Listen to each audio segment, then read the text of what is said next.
Bien, estamos de regreso aquí en JNE Noticias.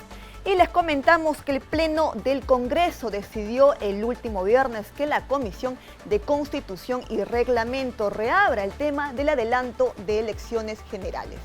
Sobre ello vamos a conversar con el señor Fernando Tuesta Soldevilla, él es politólogo y profesor de la Pontificia Universidad Católica del Perú. ¿Cómo está usted? Muy buenos días. ¿Qué tal, Lisette? Buenos días, gracias por la invitación. Gracias por aceptar la entrevista. Como sabemos, con esta decisión del Pleno del Congreso de reabrir el debate del adelanto de elecciones, no para que el Pleno lo vea si es que habrá o no elecciones, sino para que todavía se vea en la Comisión de Constitución. Entonces, ¿cree usted que con esto se evidencia de que no hay voluntad por parte del Parlamento de adelantar las elecciones?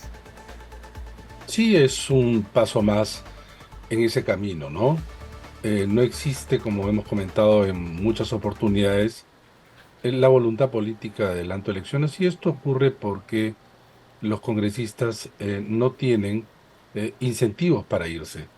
Pierden todo, no ganan nada, y ese es más o menos como miden ellos. Ahora también, esto significa, doctor Tuesta, que se ha regresado entonces a foja cero, o sea, se tiene que presentar todavía un proyecto de ley, llevarlo a la Comisión de Constitución, tienen que aprobarlo y así sucesivamente. ¿Qué es lo que opina usted? Bueno, hay que aclarar algo.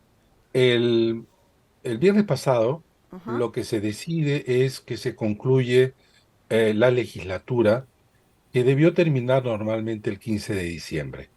Vale decir que el Congreso ha tenido más de 2 meses para allanar el camino para el adelanto de elecciones. Esto no ha sucedido. Repito, detrás de esto es que no existe voluntad política.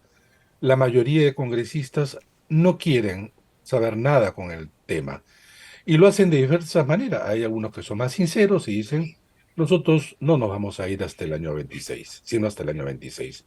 Otros colocan, digamos, ciertas condiciones, asamblea constituyente, referéndum, reformas, etcétera.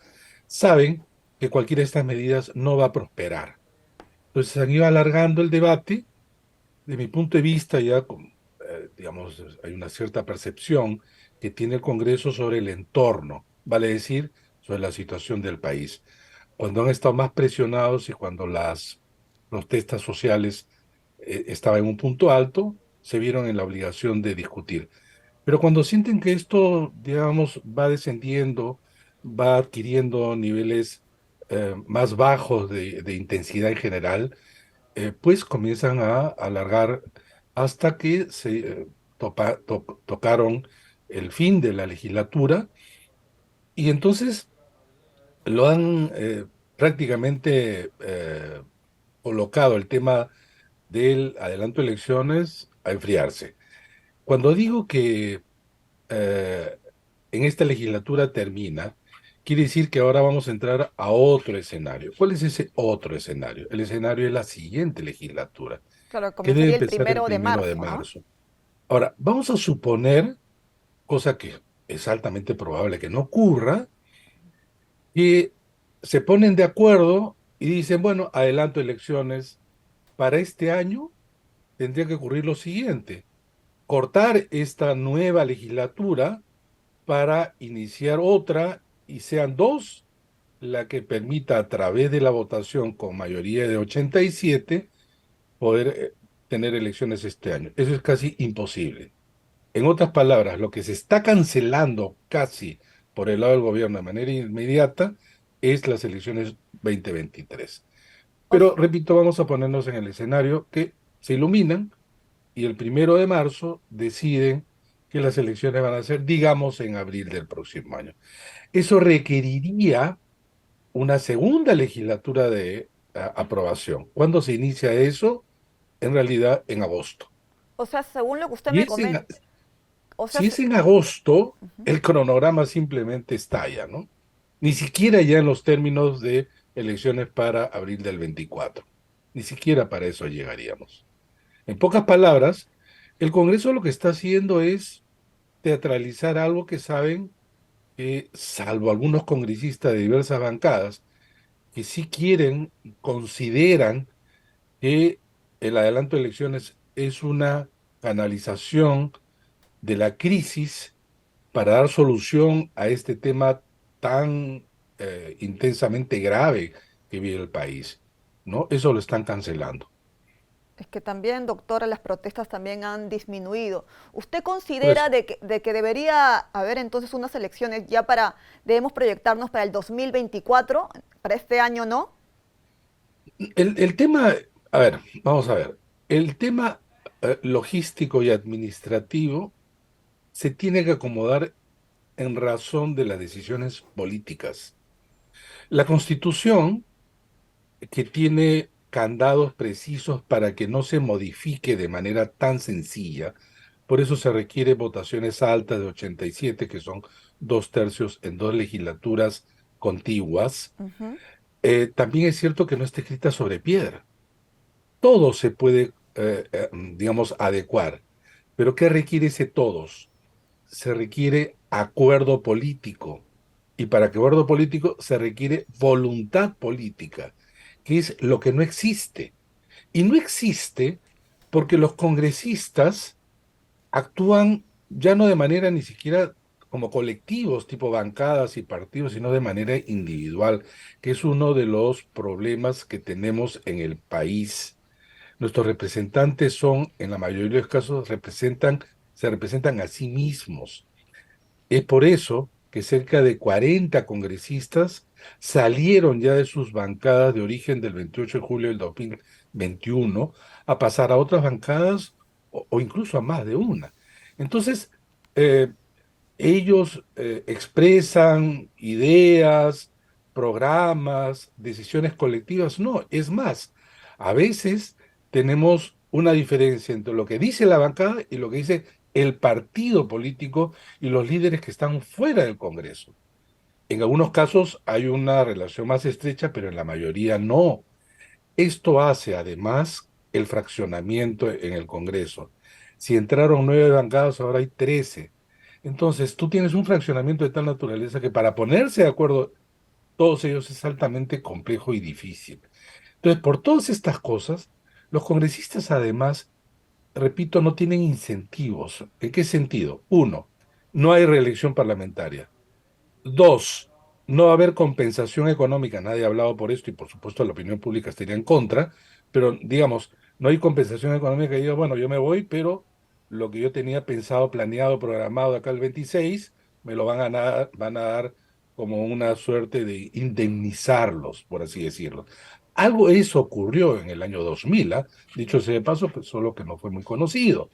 Esto pues atenta contra el sentimiento de la opinión pública. Ujú. Entonces ellos sienten que no tienen todo por perder, porque además perderían beneficios no necesariamente remunerativos, estatus, poder, Entonces, relaciones, vínculos, por no ya decir estos nuevos menús que se han aprobado, que han pasado de 15 a 80 soles, es decir, pierden lo que muchos de ellos no tendrían jamás en adelante en sus vidas. Entonces dicen, ¿por qué no vamos a adelantar elecciones? En el caso del Ejecutivo, de la misma manera, porque allí sí podría existir, Lisset, elecciones, entonces, si la presidenta renuncia. Sí, ese es otro camino, claro, ¿no? entonces, ¿qué otros escenarios habría, no? Si en tal caso usted señala que no hay voluntad política, ¿cuál es la salida que usted ve a esto? No, es que, bueno, una cosa es lo que uno quisiera que sea la salida, otra cosa es las salidas que se están presentando. Se ha hablado y discutido de adelanto elecciones porque la gente se movilizó en las calles. De lo contrario, no se hablaba. Me refiero en el Pero ha Congreso. disminuido también las protestas. Por lo mismo, ahora se sienten ellos menos, digamos, presionados a decidir, de tal manera que esto es la consecuencia. Si las, en otras palabras, desde el Congreso no va a haber adelanto de elecciones si no se sienten presionados. No existe. Y ya hay múltiples evidencias que así lo han señalado algunas de las que estamos conversando, que no lo van a hacer. Desde el lado del Congreso perdón, del lado del Ejecutivo hay la otra salida, que la presidenta renuncie. Si renuncia en términos constitucionales, el presidente o la presidenta del Congreso pasa a ser presidente de transición, cuya tarea y primera decisión es convocar a elecciones. Y si convoca, no va a decir de manera inmediata, no es el 24, de manera inmediata es este año. Claro, pero Pero la la presidenta también ha presidenta dicho va a hasta el renunciar, cansancio ha dicho en que no va a múltiples veces que renunciar. no va a renunciar. Claro, ha dicho hasta el Eh, cansancio que no quiere, no Ninguno va a de los renunciar. dos, ninguno de los dos, en pocas palabras, quiere adelanto elecciones. No hemos tenido una presidenta que el 7 de diciembre, al instalarse en el Ejecutivo y en el gobierno, dijo, yo soy una presidenta de transición y voy a llevar esto como adelanto de elecciones y propongo al Congreso de la República elecciones este año. Otro hubiera sido el escenario. No fue así. Ella dijo que se iba a quedar el 26. Luego, ante la presión, dijo que elecciones el 24.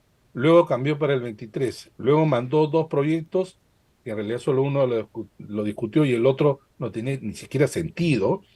Y luego lo que ha dicho es yo ya cumplí. Pero ella sabe que cumplir no es suficiente. En otras palabras, y resumiendo, desde el Congreso y desde el Ejecutivo no existe voluntad política para adelanto de elecciones. No existe. Y todo lo que se está discutiendo alrededor de ello, se saben ellos mismos que no van a llegar a buen puerto. ¿Por qué? Porque ya no están sintiendo la presión externa. Y podría ocurrir en nuestro país que se queden todos hasta el 2026. Ese es el escenario que también podría ocurrir y que no hay que descartarlo. Eso digamos, desde el punto de vista de ellos. Ahora, ¿se puede aguantar, el país puede aguantar un gobierno que tiene muy baja legitimidad y aprobación y un Congreso todavía aún peor? ¿Puede aguantar un país así? Los países no tienen fondo. Claro que sí. El problema es que esto va a tener serias incidencias en la vida de todos los peruanos. Ok, finalmente, doctor, me gustaría saber, pongamos en el escenario que exista la posibilidad que hayan elecciones, ya sea en el 2024, 2025, ¿cómo se puede hacer entonces, doctor, para no caer en lo mismo? Es decir, ¿no? Porque los ciudadanos lo que ellos reclaman, algunos, es que tenemos a unas autoridades que son improvisadas, que no conocen mucho del tema, que desconocen esto, que solamente velan por sus propios intereses. Entonces, ¿qué se podría hacer, doctor, para cambiar este panorama y no se vuelva a repetir? Es difícil, y yo te digo, no hay nada que no lo cambie de la noche a la Ni siquiera mañana. las reformas políticas Los electorales. procesos, claro. Antes del el intento fallido de golpe de Pedro Castillo, se estaba discutiendo y discutíamos incluso acá en el programa de ustedes que era necesario aprobar reformas para que no vuelva a suceder. Sin embargo, también decíamos que por más que se aprueben reformas, los efectos no se van a ver de manera inmediata. Las reformas requieren un proceso de maduración, más aún todavía en un país como el nuestro, donde las reglas de juego y las instituciones están tan deterioradas, porque además existen demasiados incentivos para que los outsiders, los aventureros, los mafiosos ingresen a la política. Y hay desincentivo para que gente, digamos, que quiera ingresar a ella, digamos, por considerar que es necesario hacer algo bien para el país, que tiene buenos deseos, se retiren, ¿no? Tomen distancia y dejen el campo para este tipo de personas. Entonces, Ajá. y acá hay que ser claro, no existe una norma o un paquete de normas que de la noche a la mañana cambie lo que tenemos al frente. Hay algunas medidas, sin embargo, que sí se tienen que desarrollar, que es a través de las reformas. Pero este Congreso ha dado muestras manifiestas, variadas, intensas, repetidas, que tampoco está por ninguna reforma. En más de 2 meses no han aprobado una, no han aprobado una, y las que han querido aprobar son bastante discutibles. Perfecto. Muchísimas gracias, doctor, por habernos No, gracias a acompañado ustedes y a ti en el particular. día de hoy. Y si hubieran adelanto de elecciones, entonces está en manos de nuestras autoridades. Habrá que esperar cuál será su decisión. Muchísimas gracias por habernos acompañado el día de hoy.